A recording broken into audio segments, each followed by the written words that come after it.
Rain pattered softly against the diner's windows as the warm glow inside contrasted with the cold, wet streets outside. In a corner booth, a millionaire sat alone, dressed in an immaculate suit, quietly finishing his meal. He looked like a man who had everything: success, money, comfort, yet his eyes betrayed a certain emptiness, as though his mind was far away from the plate in front of him. Just as he reached for his coat, a movement in the corner of his vision caught his attention. A frail teenage girl stepped hesitantly toward his table. Her clothes were worn thin, her shoes soaked through, and her hair clung damply to her face from the rain. She stopped just short of him, fidgeting with the hem of her sleeve. When she finally spoke, her voice trembled, so soft it almost disappeared under the clatter of dishes and the low hum of conversation. "Sir, may I have your leftovers?" The word seemed to hang in the air, freezing the moment. Conversations faltered, forks paused mid-bite. Some customers glanced at the girl, then quickly looked away, pretending they hadn't heard. Others exchanged awkward looks, unsure whether to pity her or ignore her. The millionaire's hand, still holding his fork, hovered in place. He didn't speak. He simply stared at her, taking in the sight of her small, pale face and the faint spark of hope in her tired eyes. In that suspended moment, something began to stir deep within him, something he thought he had long forgotten. The millionaire slowly set his fork down, his gaze locked on the girl. Her eyes were unlike anything he had seen in years, soft yet unyielding, carrying both exhaustion and quiet strength. In them, he saw not just hunger, but dignity. A memory stirred. He was no longer in a warm diner but standing barefoot on a dusty street, years ago, clutching an empty paper bag. He remembered waiting outside a bakery, hoping someone would give him scraps. Back then, he too had learned to keep his voice low, so as not to bother anyone. The clinking of cutlery and the chatter of the diner faded, replaced by the echo of his own heartbeat. He realized he had been staring too long. The girl shifted her weight, as if ready to leave, mistaking his silence for rejection. Her shoulders hunched slightly, and she took a step back toward the door. But something in him wouldn't let her walk away. It wasn't just charity tugging at him, it was recognition. She was a mirror of his past, a living reminder of a chapter he'd buried beneath years of boardrooms, luxury cars, and private jets. He leaned forward slightly, speaking with a tone that was gentler than he'd used in years. "Wait." The girl froze. Around them, the diner seemed to hold its breath. The millionaire didn't yet know what he was going to do, but he knew one thing for certain: he would not let her leave the way she came in. The girl stood frozen by his words, her wide eyes darting between him and the exit, unsure if she should stay. The millionaire motioned gently toward the empty seat across from him. She hesitated, glancing around as if expecting someone to tell her she didn't belong there.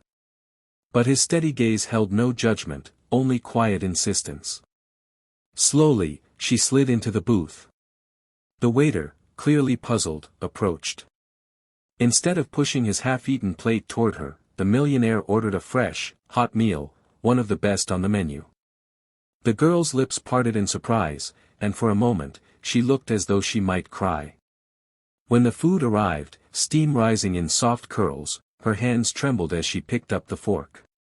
But before taking a bite, she looked up and said softly, "I was only going to take it home, for my little brother. He hasn't eaten since yesterday." The words hit him like a stone to the chest.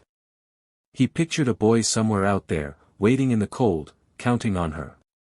He realized she wasn't just hungry, she was carrying the weight of someone else's hunger too. As she began to eat, cautiously at first, he found himself asking her questions. She answered quietly, telling him bits and pieces of her life, how they'd lost their parents, how she worked odd jobs when she could, and how she'd learned to go without so her brother could have a little more.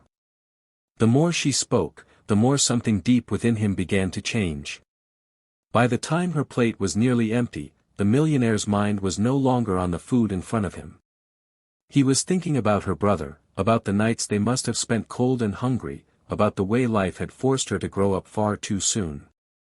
Without really planning it, he pulled out his phone and began making calls. First to a trusted assistant, then to a local shelter director he knew. Within minutes, arrangements were in motion, temporary housing for the girl and her brother, groceries delivered by nightfall, and an appointment with a school counselor to help get them back into classes. She looked up from her meal, startled when he slid a folded note across the table. Inside was his personal number, along with the address of the shelter and a small envelope of cash for immediate needs. Her eyes widened, but he only smiled. "This isn't charity," he said quietly. "It's a start." She pushed the plate away and stood, clutching the envelope like a lifeline. Just before leaving, she turned back. Her voice was steady now, carrying a weight far greater than her years. "Thank you, you didn't just feed me. You made me believe again." Those words stayed with him, settling somewhere deep in his chest. He had walked into that diner thinking it was just another rainy evening.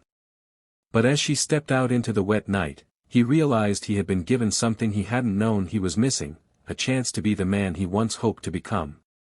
He sat back in the booth long after she had gone, the rain outside tracing slow, silver lines down the glass.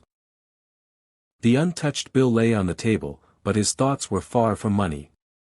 He replayed the look in her eyes as she thanked him, a look that carried gratitude, relief, and something far rarer, trust. For years, his life had been measured in deals closed, numbers on screens, and possessions acquired. Yet none of it had ever left him feeling the way he did now. He realized the real miracle that night wasn't the help he'd given her, it was the way she had reached through the walls he'd built and reminded him of the boy he once was. The boy who knew hunger. The boy who still believed in kindness. Somewhere out there, she was carrying a warm meal home to her little brother. Somewhere, 2 children would sleep a little safer because he had paused long enough to care. And somewhere deep inside him, a long-forgotten truth had been rekindled: wealth was worthless unless it could change someone's life for the better. As the millionaire rose to leave, he glanced at the empty seat across from him. The echo of her voice lingered in his mind: "You made me believe again." He stepped into the rain without opening his umbrella, letting the cold drops run down his face. Tonight, he wasn't just a man with money. He was a man who had been reminded that sometimes, the smallest voice can awaken the biggest heart.